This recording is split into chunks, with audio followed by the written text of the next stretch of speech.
Viacerí followeri ste mi poslali do Karčma Mlyn niečo vyskúšať. Ja som tam niečo zaujímavé objavil, tak poďme na to.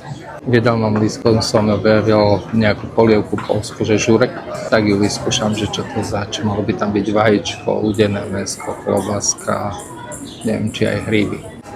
Tak vyzerá to skvelo. Levých mekučky. Je to je kulajda česká. Tak aj vajíčko, aj klobáska, aj tie údené by tam malo byť, zemiačiky. A poďme do toho. Ja by som si to usolil. Rada.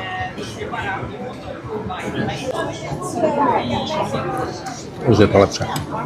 To je kulajda. Je kyselkavá, smotanová. Dobrá. Padík fajn. Udené mäsko, mekučké. Klobáska slušná. Dobrá. Za mňa môže byť 4,50 stála. A zase je to veľká porcia. Vedené do dna. S tým chlebikom ja som úplne plný. Ale super bola, fakt.